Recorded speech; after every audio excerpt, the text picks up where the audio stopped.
I learned a very important lesson these past few weeks. I won't get into too much details because it just happened and it's still a sensitive subject to discuss. But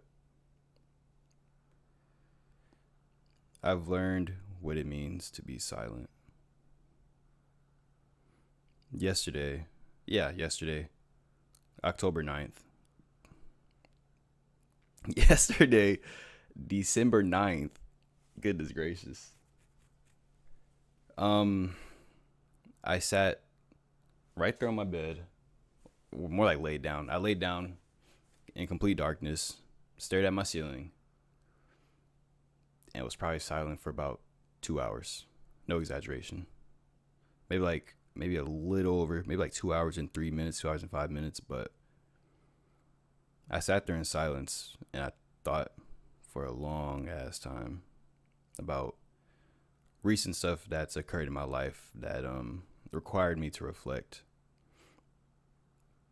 And one of the main takeaways I got from that silent session was what it truly means to like be still and you will sense God's presence.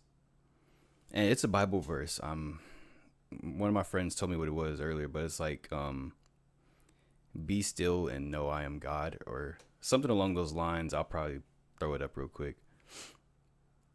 But I didn't understand what that meant until yesterday. And I'll explain. So yesterday marked a very important day for me because it marked the day I basically start getting back on track with my life, start doing all the good things. Waking up early, going to the gym, making YouTube videos, eating breakfast. Well, I was pretty consistent at eating breakfast because like I'm at a point in life where I just won't function properly if I don't eat in the morning. So not much eating breakfast, but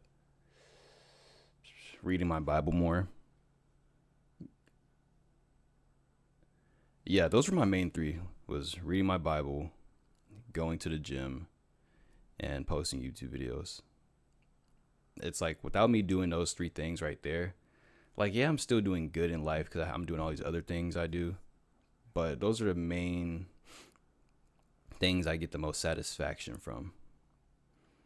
And the fact I don't do them as much as I want to, it's creating this cognitive dissonance in me where it's like I know I should be doing this, but I'm doing this instead. And I did it for a while. It's the same sin that keeps occurring in my life, which a big part of that includes smoking. You know, smoking is cool, not cigarettes. I'm not talking about cigarettes, but smoking's cool, right? I feel good. I get good feelings from it, but at the same time, I get horrible anxiety. Like if I'm not alone, even sometimes whenever I am alone, I will like I think the world is about to end. Think God is finna come grab me by my neck and send me to hell, bro. Like yeah. So it's a love hate relationship because on one end I feel amazing. On the other end, I'm like my brain is just like it just forces me in my head and that's the last place I want to be because I'm always thinking about stuff, always my brain is always going. And so the fact that it forces me in my brain, it causes some turmoil. But all that was to say, I've been on and off with it, meaning I'll tell myself, you know what, we're done. Next thing you know, I'm back on it, time and time again. Now, I won't say I'm addicted to it because, truth be told, I can exist without it. It's just if you don't replace a good habit with something, let's say you want to stop playing video games. If you just one day stop playing video games and with that free time you have, don't know what to do, you're going to revert back to playing video games. And that is what I ultimately did. I kept reverting back to smoking and other bad habits.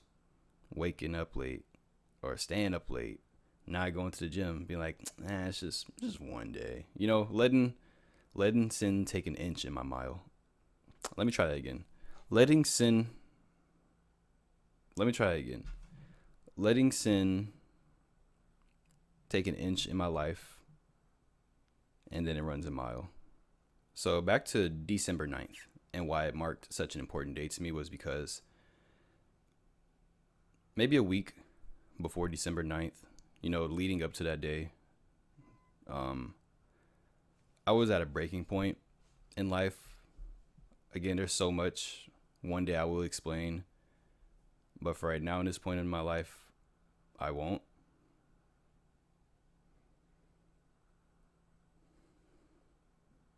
But I was reaching my breaking point, and I needed a solution.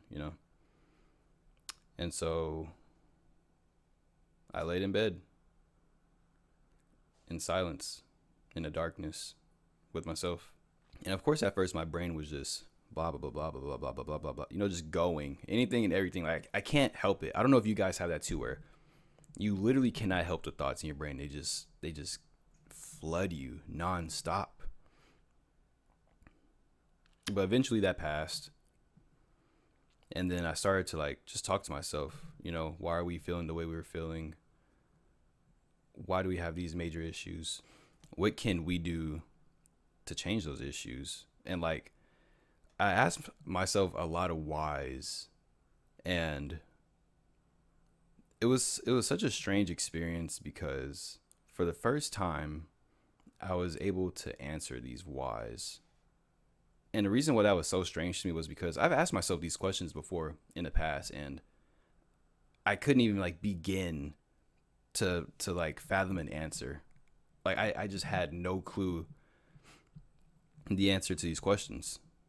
But in that setting where I was sitting by myself, deep thought, and just communicating with myself, these answers were just coming to me. They were just coming to me, and I'll have another question and then another answer and then another question, and it just felt like a rabbit hole going deeper and deeper and deeper. But the rabbit hole was me. I was going deeper and deeper. My fault. But I was going deeper into my my ego and asking myself the hard questions and having the answers. And that's the reason why I say it was God. Because it didn't feel like, it definitely wasn't answers I knew. I didn't know the answers, or else I would have been had the answers to these questions. And these answers were just coming to me, and so many questions and concepts in my brain were clicking. It was all clicking. And I prayed even during that moment to God, let me remember this feeling, and let me keep this feeling with me for as long as possible so I can move forward. And I think by making a video about it and speaking about it publicly, it kind of marks that moment in my life for me. So if I ever need to be reminded, I can go back in my channel and watch this video. But yeah, that verse, be still and know I am God, or something along those lines, it really stuck out to me. And I wasn't sad or mad or anything. I was content. I was there with myself and with God. Oh, and another thought I had while thinking so deeply was, if God created everything, right? If God is outside of time itself, how we perceive reality, if God is outside of reality because he created that, of course he's everything. God is everything, and since we're so used to being around everything, it's actually quite hard to hear him. And the same thing is you ever go inside someone's room and it's just loud, they just got a whole bunch of stuff going. Maybe you can hear it in my background. Listen,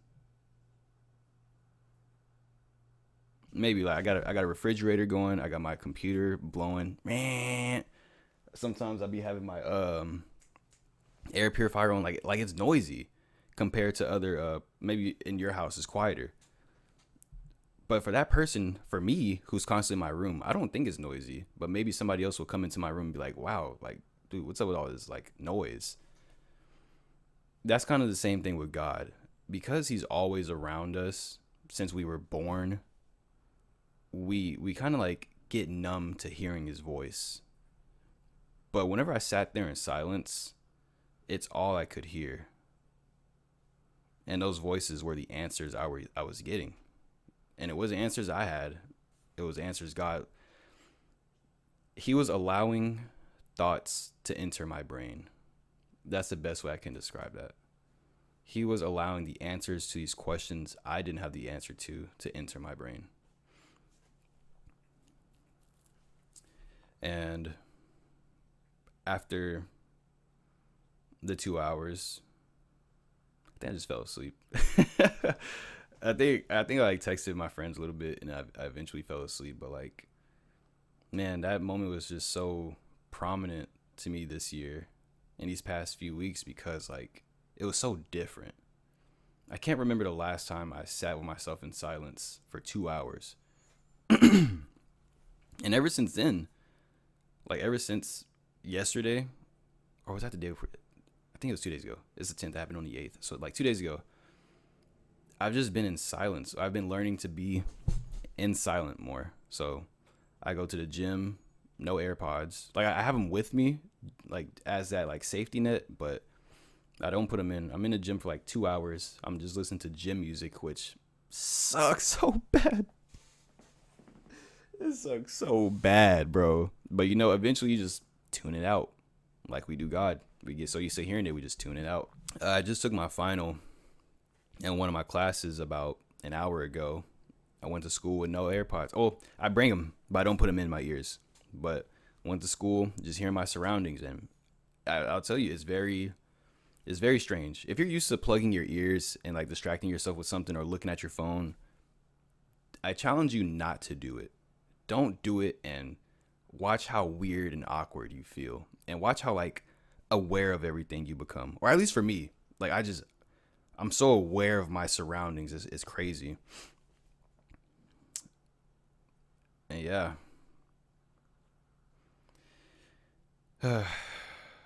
Man, life is something, man. You know, I'm finna turn 23 soon, and I'm reflecting on my 22 years on this planet, and this past 19 to now, 19 to 22 are such evolutionary years, meaning you go through so much change from a 19-year-old to a 22-year-old finna turn 23. Just that small bracket right there, your last teen year and your young 20s, your early 20s, man, the amount of like transformation and revelations I've been having is insane. And it's weird to like feel myself mature and grow up. It's a very bittersweet feeling to know one day I was a goofy goober, and now I'm developing into God knows what. I don't even know what I'm developing into. I'm just going with the flow of life. It's crazy when you really sit there and think about it. But yeah, December 9th, that's the day I've gotten back on track, and it's been challenging, guys. I'm gonna be honest. It's been strange. It's been very different being alone, not listening to anything, like just being present. You have no choice but to be present. Being like in your environment. It's strange, but I see why it's so important in the Bible. That's it for today, guys. Toodles.